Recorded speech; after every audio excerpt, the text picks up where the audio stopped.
જન્માષ્ટમી ઉપર બહાર ફરવા જવાનું વિચારી રહ્યા છો, એ પણ તમારા બજેટમાં? તો જીયા હોલિડેઝ તમારી માટે લાવી છે ખાસ જન્માષ્ટમી ઓફર્સ.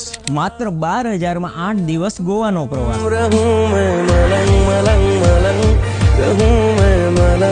અને સાથે મહાબળેશ્વર, લોનાવાલા ને ઇમેજિકા બિલકુલ ફ્રી. એવી જ રીતે 13,000 માં 8 દિવસના પંચમઢીના પ્રવાસ સાથે ઉજ્જૈન ને ઓમકારેશ્વર મહાદેવના દર્શન તો ખરા જ.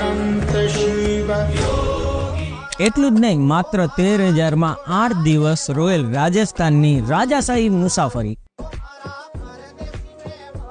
જીયા હોલિડેઝ તમને આપે છે સ્લીપર બસ સાથે આરામદાયક મુસાફરી, ડિલક્સ હોટલમાં રહેવાની સુવિધા, ઘર જેવું શુદ્ધ અને સ્વાદિષ્ટ ગુજરાતી અને પંજાબી ભોજન, અને યાત્રા દરમિયાન તમારી સાથે માર્ગદર્શન અને મદદ માટે રહેશે અનુભવી ટૂર મેનેજર. જીયા હોલિડેઝ છેલ્લા 6 વર્ષથી આ ટ્રાવેલ એજન્સીની લાઇનમાં છે, જેમાં અમે લોકોએ બસ ટૂરની લાઇનમાં હજારો કસ્ટમરોને ફેરવી ચૂક્યા છીએ. એમાંથી અમારો રિપીટ કસ્ટમરનો રેશિયો છે 80 થી 90% રેશિયો છે. વધુ માહિતી માટે સ્ક્રીન પર આપેલા નંબર ઉપર કોલ કરો અથવા વિઝિટ કરો જીયા હોલિડેઝ.